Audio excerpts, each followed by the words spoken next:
The Gaza War has ended. Trump will visit Israel and Egypt on Sunday and deliver a speech at the Knesset. The first signs appeared when Marco Rubio rushed in, holding a small folded paper. He went straight to Trump and handed it to him without a word. Cameras caught the moment, and the message, one short sentence. The agreement is done. At that moment, everything changed. Faces, whispers, tension. Experts realized before it was even announced. The war in Gaza is over. That's how the Americans said it. And then the Israelis repeated it. Then it echoed through mediators and journalists. Newsrooms exploded. The war is over. The end of 2 years of blood and rubble. Trump lifted his head from the paper and looked into the cameras, smiled, and said, "I might go to Egypt soon. Maybe even Gaza itself." In Jerusalem, phones buzzed. In Gaza, silence came before the storm. In Cairo, the negotiation rooms pulsed through the night. The world will remember this date well. Thursday, dawn, October 9th, 2025. Exactly 2 years and 2 days after October 7th, the day of Al-Aqsa flood that changed the Middle East forever. Now 2 years and 2 days later, the war is over. Israel and Hamas have signed the first stages of Trump's peace plan. The hostages will be released Saturday or Sunday. The Israeli cabinet voted unanimously. Netanyahu appeared and declared, "We're bringing our sons back to the land of Israel." In Gaza, disbelief mixed with relief. People shouted, cried, and smiled, even as questions rose faster than answers. Was this peace, or just another long ceasefire? Was the bombing truly over, or was a new phase about to begin under a different mask? But the world heard one phrase only. Trump announced it. The Gaza War was over. Let's start back a few hours. Wednesday night in Sharm el-Sheikh was heavy. Lights stayed on, delegations still around the table. Qatar, Egypt, Turkey, and the US, messages exchanged every few minutes.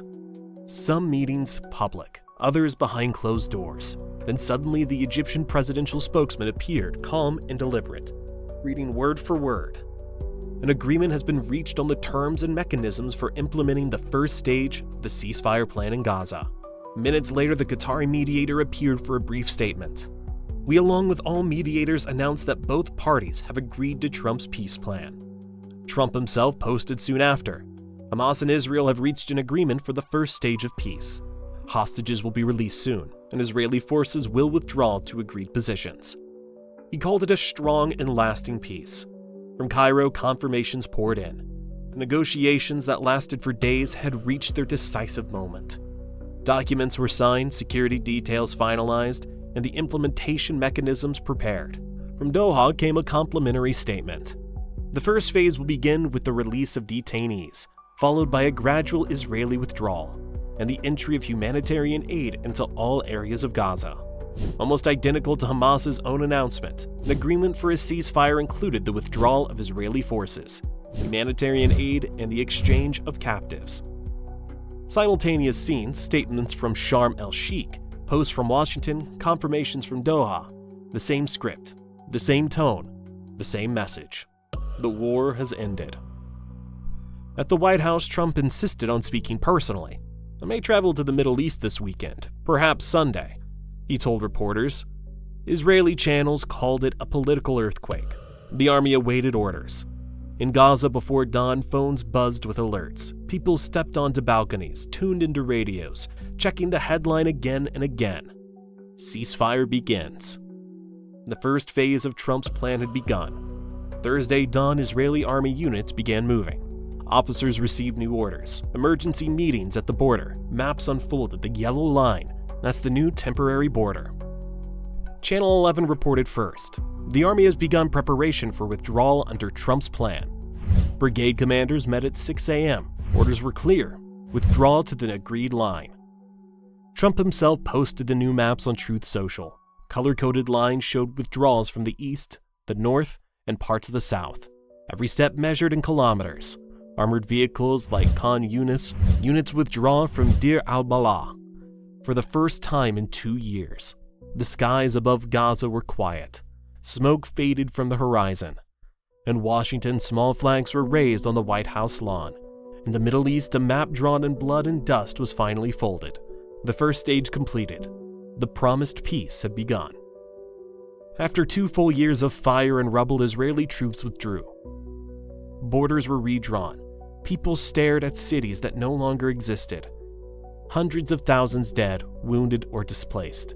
Children without schools, families without homes, land without shadow. Hamas was out of power. Gaza was leaderless, a vacuum.